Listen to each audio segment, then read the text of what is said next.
ఈరోజు ఇక్కడనే భరత్ కూడా ఉన్నాడు. కానీ ఆయన కష్టం ఇంకా లేదు దీంట్లో, ఇప్పుడిప్పుడే ప్రారంభం అయ్యింది. కానీ మూర్తి గారిని చూశాను, ఆయన ఒక చరిత్ర సృష్టించాడు. భావి తరాలకి ఓసారి ఒక్కొక్క చరిత్ర. ఆయన కూడా చూసి నేను అడిగాను ఒకరోజు, మీరెందుకు గీతం ఇన్స్టిట్యూట్ పెట్టారని అడిగాను. ప్రతి ఒక్కరి జీవితంలో, ఎందుకంటే ఈరోజు వెంకటేశ్వరరావు గారు రాసిన పుస్తకం ప్రపంచ చరిత్ర.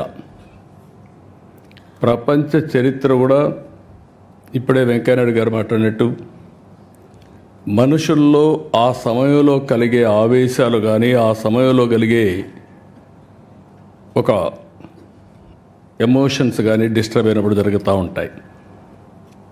ఈరోజు ఇక్కడ కూర్చున్నటువంటి గీతం యూనివర్సిటీ చూస్తే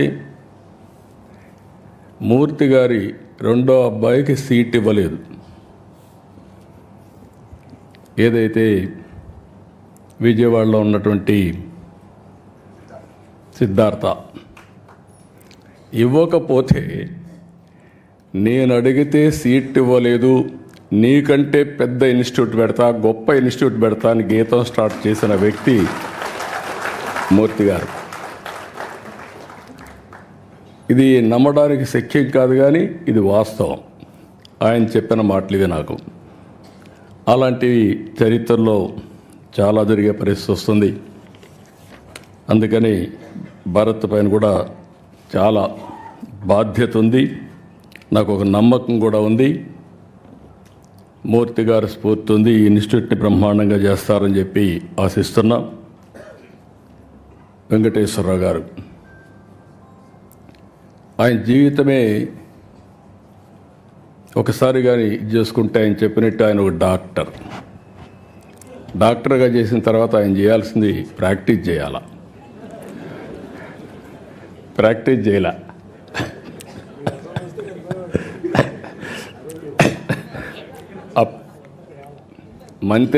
మంత్రిగా ఉండి డాక్టర్గా ప్రాక్టీస్ చేశాడు, అది వేరే విషయం. ఆయనకి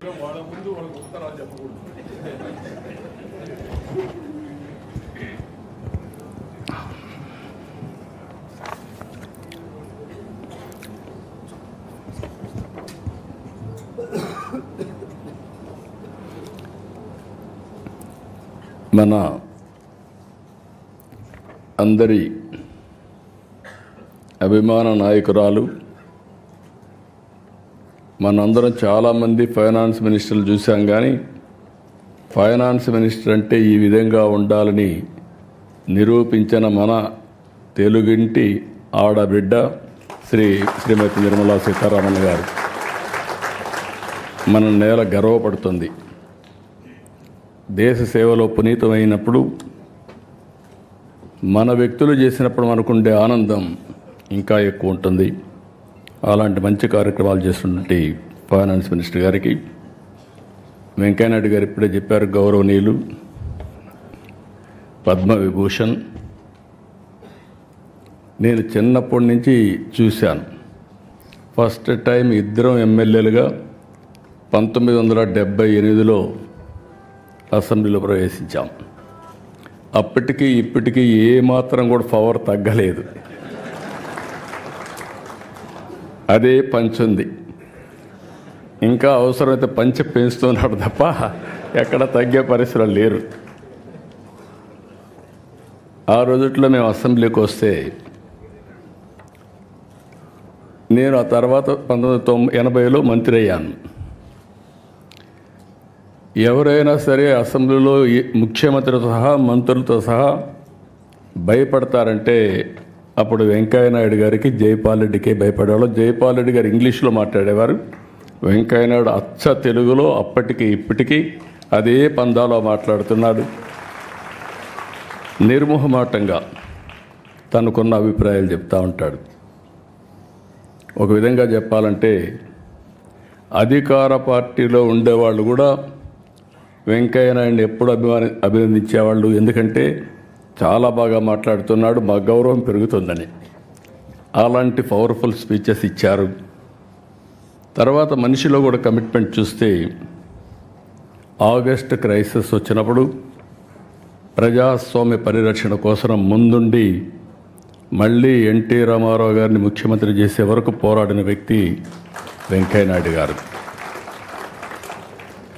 ఈరోజు వారు చెప్పినట్టు ఒక చిన్న గ్రామంలో పుట్టిన, సాధారణ కుటుంబంలో పుట్టిన, అంచెలుగా ఎదిగి భారతదేశంలోని అత్యున్నతమైన స్థానంలో చేరారు. వారికి మనస్ఫూర్తిగా మనం అందరం కూడా ఈరోజు రిటైర్ అయినా ఎంత హోందాగా ఉన్నాడు అంత హోందాగా ఉన్నారు అలాంటి వెంకయ్యనాయుడు గారు.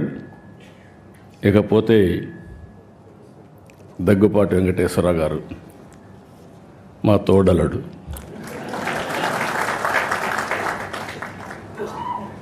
నాకంటే ముందు ఆయన అన్నీ చెప్పేశాడు,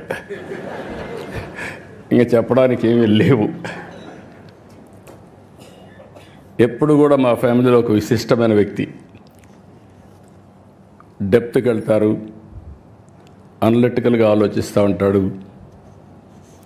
ఒక ఏది కూడా నేను చూస్తూ వస్తున్నాను, ఇద్దరం కూడా ఒక స్ఫూర్తినిచ్చినటువంటి ఎన్టీ రామారావు గారి దగ్గర నేర్చుకున్నాం.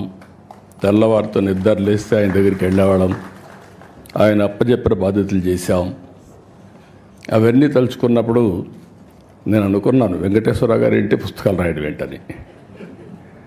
కలిసి ఉన్నాం 40 ఏళ్ళు, ఫ్యామిలీ మెంబర్స్, కానీ ఆయనలో ఇంత డెప్త్ ఉంది,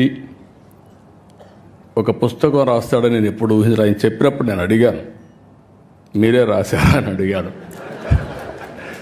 ఎవరికైనా డౌట్లు ఉంటాయి, కానీ ఆయన రైటర్ కాదు, ఇప్పుడు కూడా కాదు, కానీ రైటర్ కానటువంటి రైటర్ ఈయన, రచయిత కానటువంటి రచయిత. ఈరోజు ఏదైతే అటెంప్ట్ చేశారో అది కూడా చూస్తే ఎవరు చేయనటువంటి పుస్తకం కోసం చేశారు. ఆ విషయాలు కూడా మనం ఒకసారి మాట్లాడుకుంటాం. అదే సమయంలో దగ్గుపాటి పురంధేశ్వరి గారు, ఇటీవల ఎన్నికలు నేను చూశాను వారిని. వారు చూపించిన చొరవ కానీ, వారు నడిపించిన విధానం కానీ, దానివల్ల మళ్ళీ రాష్ట్ర ప్రజలకు ఒక మంచి జరగడానికి ఉపయోగపడింది. వారిని కూడా మనస్ఫూర్తిగా అభినందిస్తున్నా. ఒక చారిత్రక అవసరం మొన్న ఎన్నికలు, అందరం ఆవేదన పడ్డాం. గీతం లాంటి వన్ ఆఫ్ ది బెస్ట్ ఇన్స్టిట్యూట్ని ఏం చేశారో మీరు చూశారు. ఇలాంటి ఇన్స్టిట్యూట్స్ రావాలని కోరుకునే సమయంలో ఇక్కడ డెమాలిషన్ చేసే పరిస్థితికి వచ్చారంటే చాలా బాధేస్తుంది. అలాంటివన్నీ మనం చూసాం. అయినా కూడా